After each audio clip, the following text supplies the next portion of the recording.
መጽሐፍ ቅዱስ ላይ በጣም ብዙ ጊዜ በሁለተኛ ነገሥት ምዕራፍ 2 ጀምሮ ያለው ቃል አለ። አይ ቲንክ ምዕራፍ 1 አካባቢ ጀምሮ ስትመለከቱ ኤልሳ እግዚአብሔር ሰው ጨው አምጡልኝ አለ። ከዛ በኋላ ጨው ጨመረ፣ ይውሃ ተፈውሷል፣ ከእንግዲህ በኋላ ጭንገፋ አይሆንም የሚል ቃል ተናግሯልና ይህ በጣም ፌመስ ጥቅስ ነው። አይ ቲንክ በየአመቱ በየበዓሉ የሚሰጥ በጣም ብዙ ቦታ ላይ ደግሞ በዚህ ኮንፈረንሶች ሲወጡ ትመለከታላችሁ እና ጥቅሶች ናቸው። በጣም ግን መቼ ነው ውሃው ጭንጋፍ የሆነው በምን ምክንያት ነው የሚለውን ደግሞ ወደ ኋላ ብዙ ጊዜ ሲሰበክ አልሰማም። ትንሽ እሱን መሬት ነክተን ማየት ይኖርብናል። እግዚአብሔርን ቃል ስታጠኑ ውሃው መቼ ነው ወደ ጭንጋፍነት የተቀየረው ብላችሁ ስትመለከቱ የእግዚአብሔር ሰው ኢያሱ በነበረ ጊዜ ኢያሪኮ ከወደቀ በኋላ አንድ ነገር ተናግሯል። የእግዚአብሔር ሰው ኢያሱ ማንም ሰው ይህንን ከተማ መልሶ ሲሰራ አለ የመጀመሪያ የመሰረት ድንጋይ መጣል በጀመረ ቀን የበኩር ልጁ ይሙት አለ። መዝጊያዎችንም ቅጥሩን ጨርሶ መዝጊያ ሲዘጋ ደግሞ አለ ሁለተኛ ልጁ ይሙት ብሎ ረግሟል። መጽሐፍ ቅዱስ ሲናገር ኢያሱ ከእግዚአብሔር ጋር የተለየ ኮሙኒኬሽን ያለው ድንቅ መሪ ነውና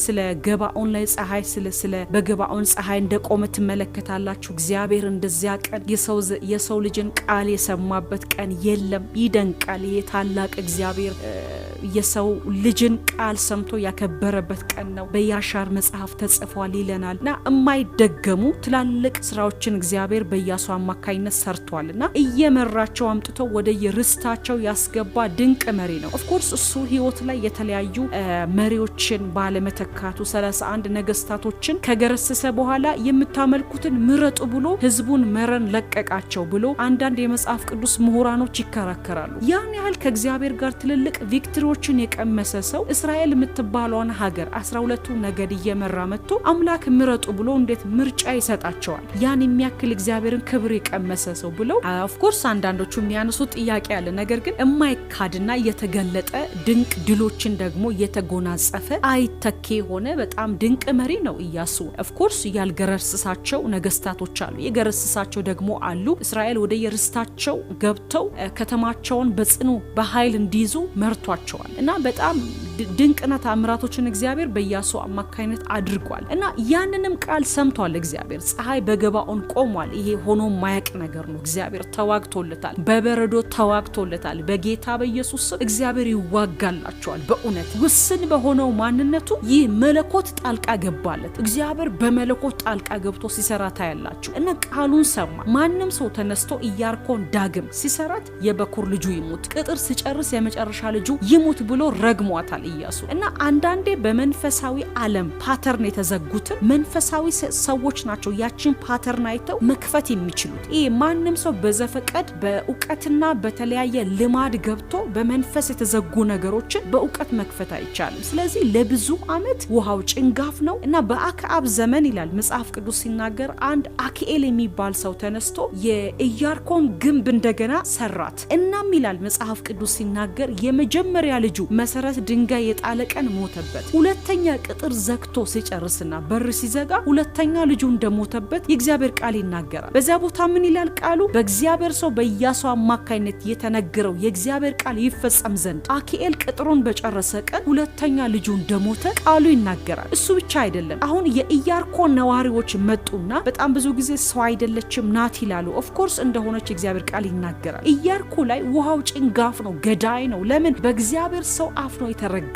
ከተማው ላይ የነበሩ ሰዎች መጡና ጨው አምጡልኝ አላቸው። ኤልሳ ጨው ጨመረ፣ ውሃው ድኖ ቀረ። ጌታ የተመሰገነ ይሁን። ግን ጥያቄ ያለኝ ውሃው ተፈውሷል፣ ሰዎቹ ግን አልተፈወሱ። አንዳንዴ የተፈወሰ ውሃ የተፈወሰ ኑሮ ያልተፈወሰ ማህበረሰብ ታገኛላችሁ። አንዳንዴ ያልተፈወሰ ማህበረሰብ ከተፈወሰ ህይወት ጋር ሲቀጥል ታያላችሁ። አንዳንዴ ደግሞ የተፈወሰ ማህበረሰብ የተቃወሰ የህይወት ሲስተም ትመለከታላችሁ። እንደዚህ አይነት አስቸጋሪ ማህበረሰብ ውስጥ ከጥንት ጀምሮ ተዘግቶ የነበሩ በሮችን በጣም ቆርቆዞ የመጡ ለውጥ አልባ የሆኑ ነገሮችን በጨውነት ለመቀየር በክርስቶስ ኢየሱስ አማካይነት በመንፈስ ቅዱስ ኃይል የተሞሉ የተቀቡ ሰዎች ያስፈልጋሉ።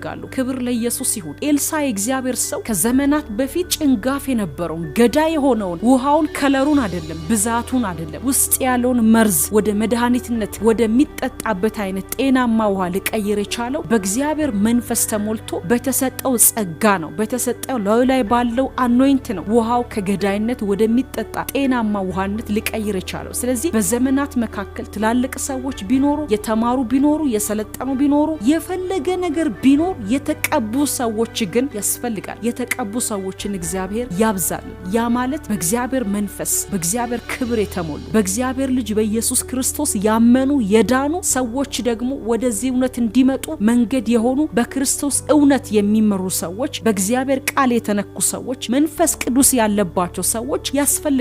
እነሱ ከተቀላቀሉ ፖለቲካው ይፈወሳል። እነሱ ከተቀላቀሉ ኑሮ ይፈወሳል። እነሱ ከተቀላቀሉ የዘመናት የኔሽን ከርስ ይሰበራል። ለዚህ ሁሉ መፍትሄ እግዚአብሔር ወኪል ያረጋቸው በእርሱ መንፈስ የተነኩ ሰዎችን ነው። እግዚአብሔር አምላክ በዚህ መንፈስ የተነኩ ሰዎችን በምድራችን በአፍሪካ ያብዛልን። እነዚህ ሰዎች በበዙ ጊዜ በአፈር ውስጥ የተከማቹ ሀብቶች፣ ትላልቅ የተቀቡ ሰዎች፣ የተፈወሱ ሰዎች መነሳትና መውጣት ይጀምራሉ። ጌታ ኢየሱስ ይባርካችሁ።